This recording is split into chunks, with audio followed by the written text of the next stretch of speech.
ఎప్పుడైనా సరే అటువంటి ఉదాసీన వైఖరి అవలంబించి మీరు కనుక ఏదన్నా నిర్ణయం తీసుకుంటే అది రాష్ట్రానికి ఉరితాడుగా మారదా? కేవలం గోదావరి జలాలు అనేటువంటి గోదావరి జలాలకే కాకుండా రాష్ట్రానికి శాపంగా పరిణమించేటువంటి పరిస్థితి ఉందా లేదా ఒక్కసారి మీరు ఆలోచన చేయండి. ఇప్పటికే పొరుగు రాష్ట్రాలు ఒడిశా, ఛత్తీస్గఢ్లతో సమస్యలు ఉన్నాయి. ఆ సమస్యల్ని అధిగమించి అనేక రకాలుగా ముఖ్యమంత్రిగా జగన్మోహన్ రెడ్డి గారు చూపించినటువంటి చొరవ ఈరోజు ఒక సమస్యకి పరిష్కార దిశగా రావడం జరిగింది. ఇతర రాష్ట్రాలకు సంబంధించినటువంటి సిఎస్లతో కమిటీలు ఏర్పాటు చేశారు. దాదాపుగా అవన్నీ కూడా పరిష్కారం తీసుకొచ్చాయి. ఈ లోపల వాటికి ఎక్కడ ఇబ్బంది లేదు, ఒడిశాకు కానీ ఛత్తీస్గఢ్ కానీ ఎక్కడ ఇబ్బంది లేదు, ముప్పు లేదు అని చెప్పి కేంద్ర జల సంఘం కూడా కోర్టులో అఫిడవిట్ దాఖలు చేసింది. కాబట్టి దానికి సంబంధించినటువంటి అడ్డంకులు దాదాపుగా తీరిపోయి కొలిక్కి వచ్చేటువంటి సమయంలో మరలా మీరు పోలవరం కొన్నటువంటి ఆ ముంపు మండలాల్లో ఉండేటువంటి గ్రామాలను తిరిగి తెలంగాణకి విలీనం చేస్తాము తెలంగాణ రాష్ట్రంలోనంటే సమస్య మరలా మొదటికి వచ్చేటువంటి ప్రమాదం లేదనేటువంటిది ఆలోచన చేయండి. ముంపు గ్రామాలని ఈరోజు మనం ముంచేస్తే పోలవరం ప్రాజెక్టు ఏ విధంగా ముందుకు సాగుతుంది? మరలా కొత్త సమస్యలు ఉత్పన్నమయ్యేటువంటి పరిస్థితి.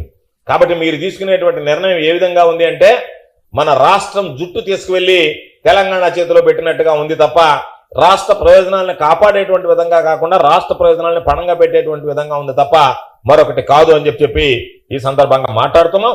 అందుకని పోలవరం ప్రాజెక్టు ఎప్పుడులాగా పూర్తవుతుందంటే సమాధానం చెప్పలేనటువంటి మీరు పోలవరం కట్టేది పక్కన పెట్టి ఈ రోజు మీరు వెళ్ళినటువంటి మీ భేటీలో మరిన్ని సమస్యలు పోలవరానికి సంబంధించి పోలవరం ప్రాజెక్టుకు సంబంధించి సృష్టించేటువంటి ప్రయత్నం చేశారేమో అనేటువంటి అనుమానాలు, సందేహాలు వచ్చేటువంటి పరిస్థితి అని చెప్పి మీ అందరికీ తెలియజేస్తున్నాను.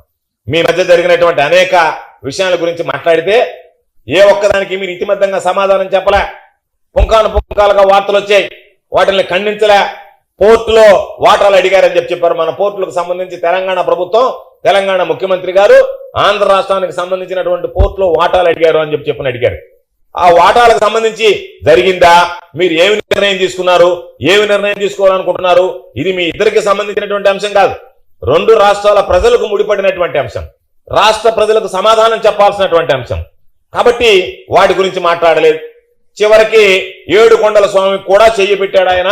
నాకు ఏడుకొండల స్వామి దగ్గర కూడా తిరుపతిలో కూడా మాకు వాటా ఇవ్వండి ఒక 48% అని అడిగాడు అని చెప్పి అన్నారు. దాని మీద ఎక్కడ నోరు తెరిచి మాట్లాడినటువంటి సందర్భం లేదు, దాన్ని ఖండించలేదు, ఇది జరగలేదు, ఇది చర్చకి రాలేదు అని మాట మీరు మాట్లాడలేదంటేనే ఇవి చర్చకి వచ్చాయా అనేటువంటి అనుమానం. చర్చకి వచ్చి ఉండాలి, లేకపోతే ఈ వార్తలన్నీ ఉంటే అయ్యా ఈ వార్తలు ఏమీ రాలేదు, ఈ వార్తలను ఖండిస్తున్నాం, ఇవేవి మాలో చర్చకు రాలేదని ఉభయ రాష్ట్రాలకు సంబంధించినటువంటి మంత్రులు ఎందుకు నోరు మెదిపి చెప్పలేకపోయారు? మీరు చెప్పలేకపోయారు అనడంలోనే సందేహం కలిగేటువంటి పరిస్థితి. అంటే ఈయన సంపదను సృష్టిస్తాను, సంపదను పంచుతాను అన్నాడు తప్ప ఇది రాష్ట్ర ప్రజలకు పంచడానికా? నువ్వు సృష్టిస్తున్నటువంటి లేదా ఉన్నటువంటి రాష్ట్రం సృష్టించుకున్నటువంటి సంపదని ఇతర రాష్ట్రాలకి పంపిణీ చేయడానికి పోయావు అనేటువంటిది అర్థం కానటువంటి సమస్యగా మారిపోయింది ఈరోజు. అందుకనే మీ మంత్రులు మాట్లాడేటప్పుడు కూడా వీటికి ఎక్కడ సమాధానం చెప్పకుండా భయంగా బెరుగ్గా ఎప్పుడెప్పుడు లేచి వెళ్ళిపోదామా, ఎప్పుడెప్పుడు అసలు ఇది సమావేశం ముగిద్దామా అనేటువంటి ఆలోచన చేశారు తప్ప ఇది ఒక ఉన్నత స్థాయి ముఖ్యమంత్రులతో కూడినటువంటి సమావేశం. కాబట్టి దాని మీద మేము చాలా ఆశించాం, ప్రజలు ఆశించారు. అనేక సందర్భాల గురించి మాట్లాడతారు, అనేక పరిష్కారాలు సూత్రప్రాయంగా అంగీకరించి ఉంటారు. మిగతా వాటికి ఏ విధంగా ముందుకు వెళ్ళాలనేటువంటి దాని మీద ఒక దిశ నిర్దేశించుకుని ఉంటారు అనుకుంటే ఏమీ లేకుండా మొక్కుబడిగా తూతు మంత్రంగా నామమాత్రంగా ఇద్దరు కలిసి కూర్చొని టీ బిస్కెట్ తిన్నట్టుగా ఉంది తప్ప ఇది ఏ మాత్రం రాష్ట్ర ప్రజలకు సంబంధించి ఉపయోగపడేటువంటిదో లేదా చంద్రబాబు నాయుడు హైప్ క్రియేట్ చేసుకోవడానికి పెట్టినటువంటి సమావేశంగా ఉంది తప్ప మరొకటి కాదు అని చెప్పని ఈరోజు ఎందుకు అంటున్నాం?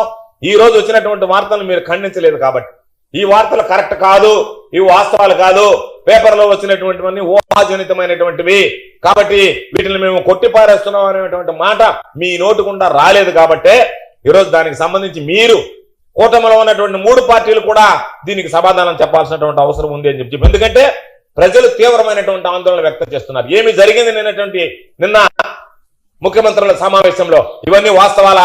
వెంకటేశ్వర స్వామి ఆస్తులో వాటా అడుగుతున్నారా? ఇవ్వడానికి చంద్రబాబు ఒప్పుకున్నాడా? చంద్రబాబు నాయుడు సమాధానం ఏంది? వాళ్ళ ప్రశ్న ఏంది? వాళ్ళ సమస్య ఏంది? సమాధానం ఏంది? కోర్టులు రాసివ్వాలనుకున్నాడా? ఇవన్నీ కూడా నువ్వు సమాధానం చెప్పకుండా వెళ్ళిపోతే ఒక పక్క మీడియాలో పుంకాలుగా వార్తలు వస్తుంటే వాటికి నువ్వు సమాధానం దాటేస్తే దాని మీద సందేహాలు ప్రతి ఒక్కరికి కలుగుతాయి. ఆ సందేహాలు నివృత్తి చేయాల్సినటువంటి బాధ్యత మీ మీద ఉంటే దాన్ని విస్మరించి మొక్కుబడిగా సమావేశాన్ని నిర్వహించి వెళ్ళిపోయారు.